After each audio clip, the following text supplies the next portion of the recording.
They sat down. Hey guys, welcome back. We're on day 13 of reading the Bible. Um, Sorry, I'm just a little lightheaded and right now. I've been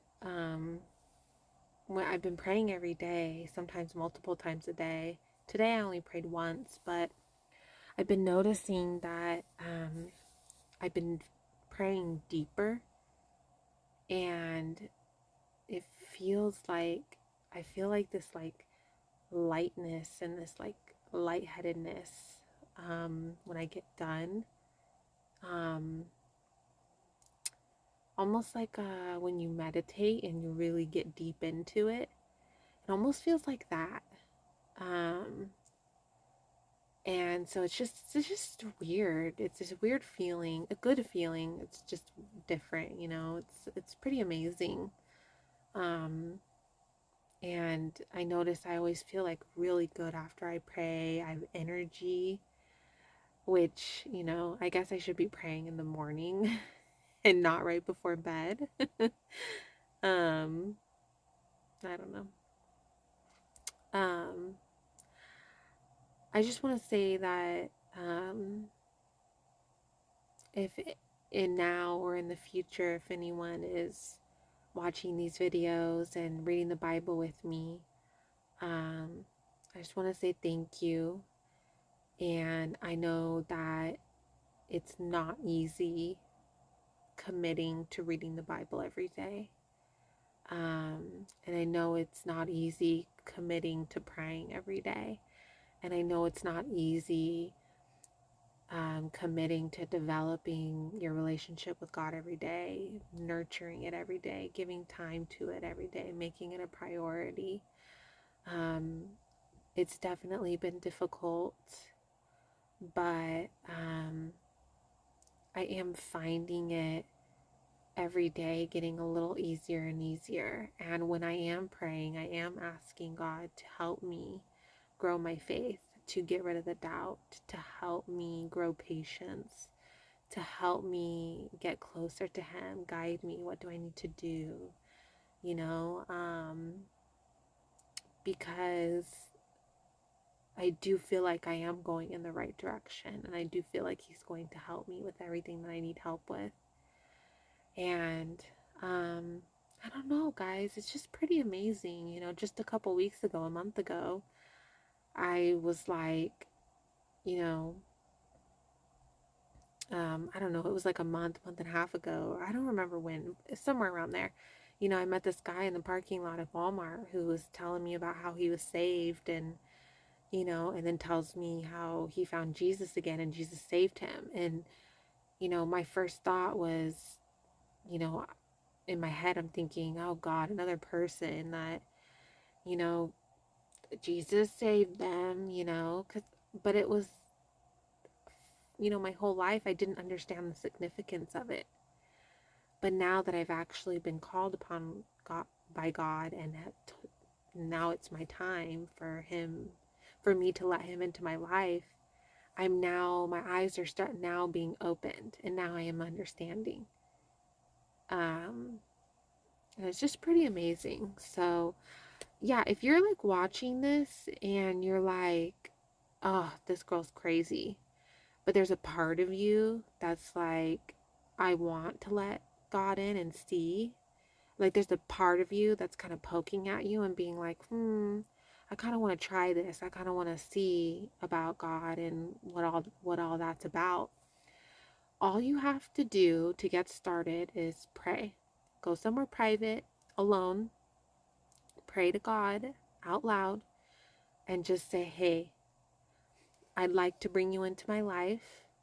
Please help me open my eyes. And that's where you need to start. Because until my eyes were opened, I had no idea about any of this. It annoyed me when people would talk about Jesus or religion or God or the Bible or whatever. And People would have these spiels and be like, oh, I'll pray for you. Like, I found it annoying. And, like, I didn't understand. I didn't understand any of it. And it was because I was being so consumed by, the enemy and, demonic strongholds. They had a really big grip on my life. And, God is helping me release that.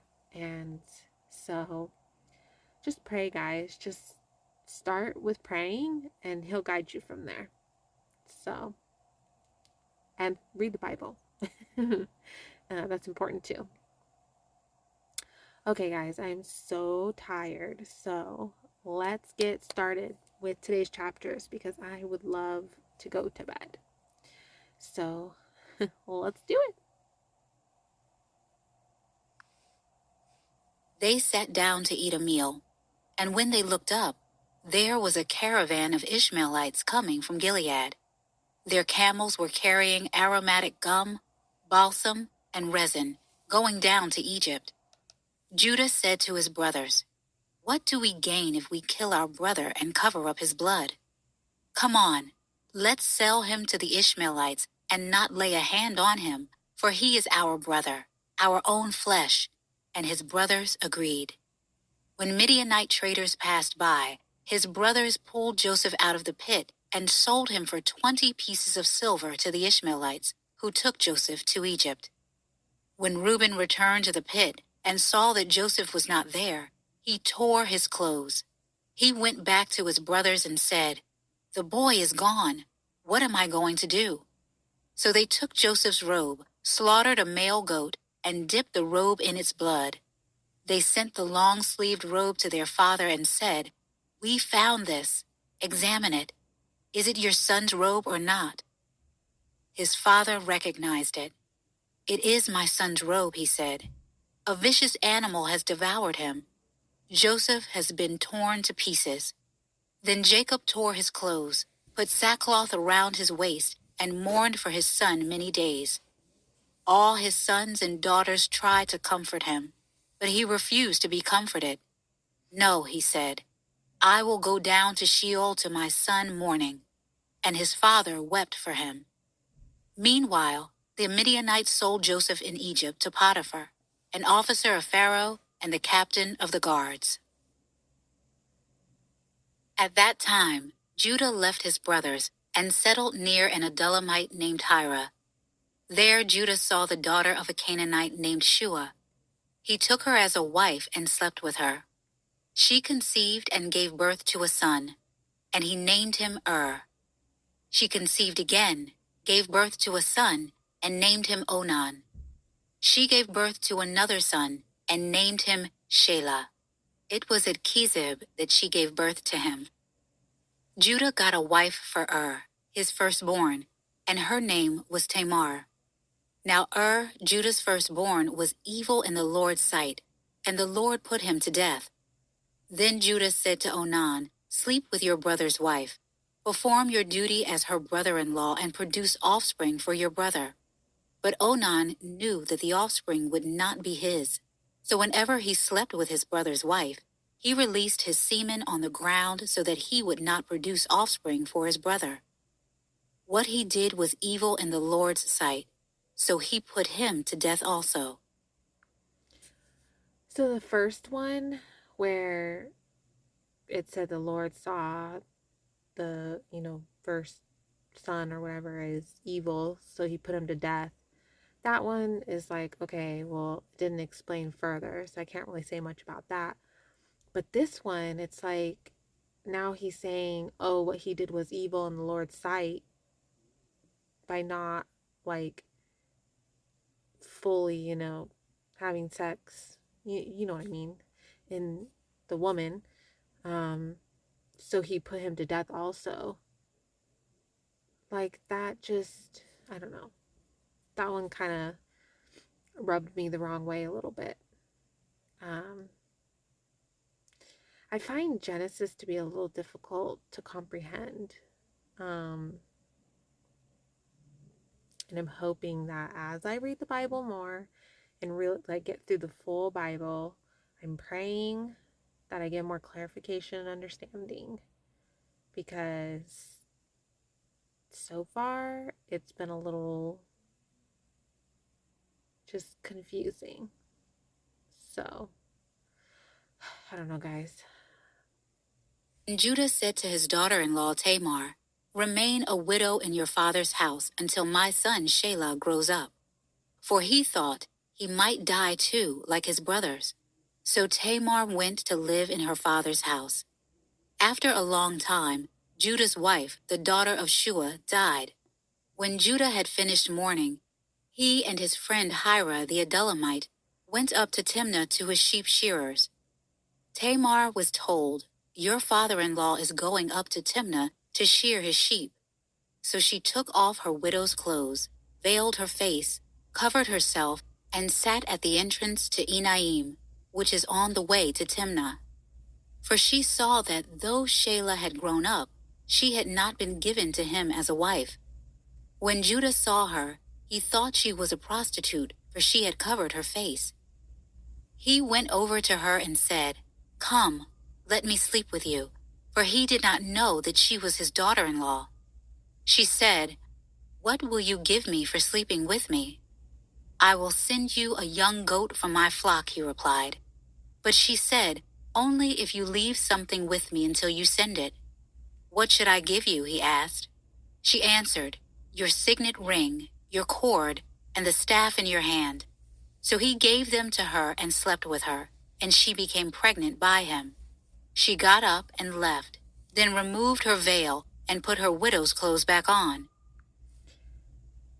So the only way that he would not have known that it was her is if she had stayed with her veil on the whole time that they had sex, right? I mean, that would be the only way. But she had to have known that was her father-in-law. So, yeah, I don't know. When Judah sent the young goat by his friend the Adullamite in order to get back the items he had left with the woman, he could not find her. He asked the men of the place, "Where is the cult prostitute who was beside the road at Enaim?" "There has been no cult prostitute here," they answered. So the Adullamite returned to Judah, saying, "I couldn't find her, and besides, the men of the place said there has been no cult prostitute here." Judah replied, "Let her keep the items for herself. Otherwise we will become a laughingstock. After all, I did send this young goat, but you couldn't find her." About 3 months later, Judah was told, "Your daughter-in-law Tamar has been acting like a prostitute, and now she is pregnant." "Bring her out," Judah said, "and let her be burned to death." As she was being brought out, she sent her father-in-law this message: "I am pregnant by the man to whom these items belong." And she added, "Examine them. Whose signet ring, cord, and staff are these?" Judah recognized them and said, "She is more in the right than I, since I did not give her to my son Shelah." And he did not know her intimately again. When the time came for her to give birth, there were twins in her womb. As she was giving birth, one of them put out his hand, and the midwife took it and tied a scarlet thread around it, announcing, "This one came out first." But then he pulled his hand back. Out came his brother, and she said, "What a breakout you have made for yourself." So he was named Perez. Then his brother, who had the scarlet thread tied to his hand, came out, and he was named Zerah. Now Joseph had been taken to Egypt. An Egyptian named Potiphar, an officer of Pharaoh and the captain of the guards, brought him from the Ishmaelites who had brought him there. The Lord was with Joseph, and he became a successful man, serving in the household of his Egyptian master. When his master saw that the Lord was with him, and that the Lord made everything he did successful, Joseph found favor with his master and became his personal attendant. Potiphar also put him in charge of his household and placed all that he owned under his authority.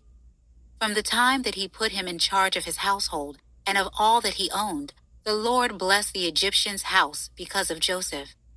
The Lord's blessing was on all that he owned, in his house and in his fields. He left all that he owned under Joseph's authority. He did not concern himself with anything except the food he ate.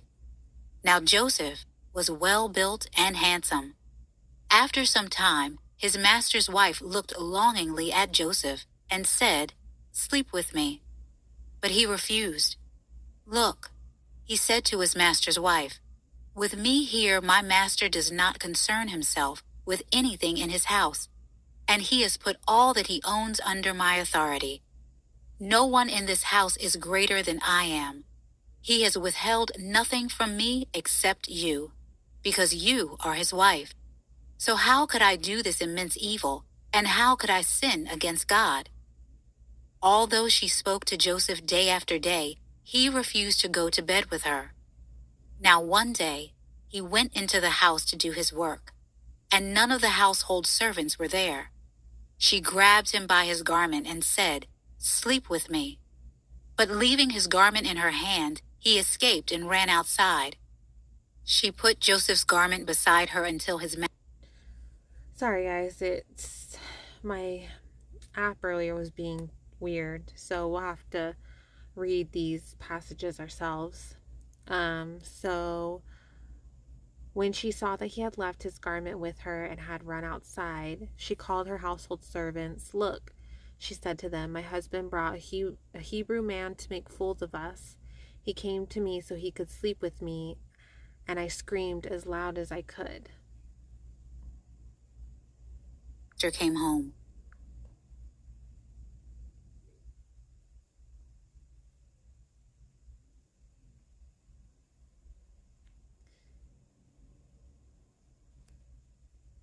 Sorry. Her until his master came home. Then she told him the same story.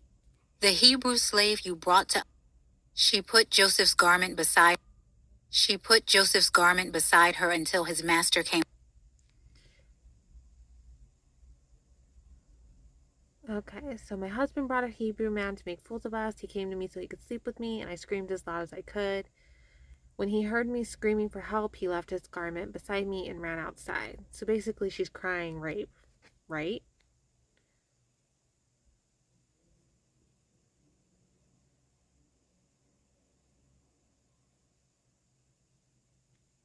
Then she told him the same story. "The Hebrew slave you brought to us came to make a fool of me, but when I screamed for help, he left his garment beside me and ran outside."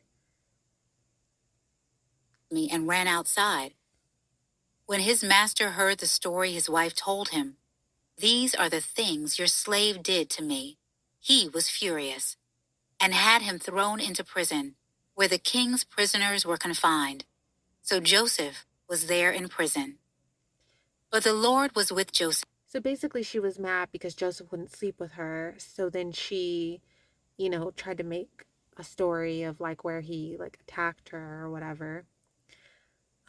So that's where we're at now. And then he, threw him into prison because he believed his wife. So now Joseph's in prison.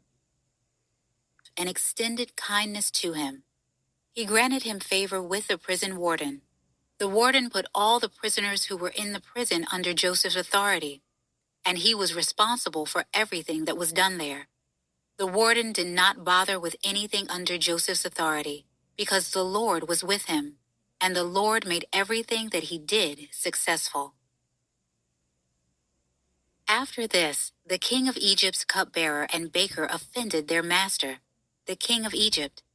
Pharaoh was angry with his two officers, the chief cupbearer and the chief baker, and put them in custody in the house of the captain of the guards in the prison where Joseph was confined. The captain of the guards assigned Joseph to them as their personal attendant, and they were in custody for some time. The king of Egypt's cupbearer and baker, who were confined in the prison, each had a dream. Both had a dream on the same night, and each dream had its own meaning. When Joseph came to them in the morning, he saw that they looked distraught. So he asked Pharaoh's officers who were in custody with him in his master's house, "Why do you look so sad today?" "We had dreams," they said to him, "but there is no one to interpret them." Then Joseph said to them, Don't interpretations belong to God? Tell me your dreams. Okay, there we have it. I'm actually interested to see what the dreams are.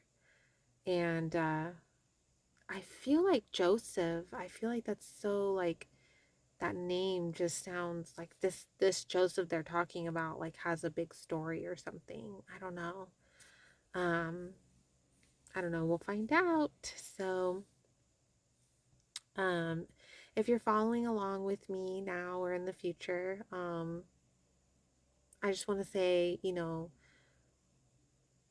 uh if you're feeling confused sometimes like I am too, just pray about it. Ask God for more understanding and clarification, and He'll guide you. And I think the biggest thing too that I'm gathering is um, I really need to read the whole Bible. I can't just be making um, assumptions and judgments based off of just like Genesis.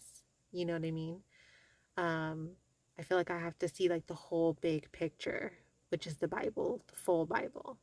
So that's why I've committed to reading the full Bible before I make any, real judgments or opinions or, anything. So I hope that you're want to join me and read the Bible with me. I'm trying to make it as easy as I can for anyone, having it here for you to read in case you don't have a Bible.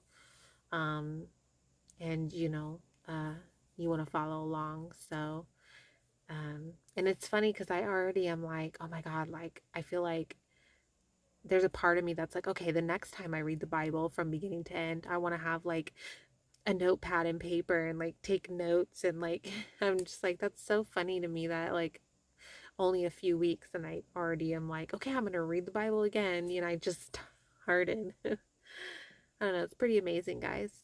um yeah. Anyways, well, I'm gonna go to bed. I'm exhausted. And tomorrow's day 14, guys. 2 weeks. So I will talk to you guys tomorrow. Sunday fun day. Good night.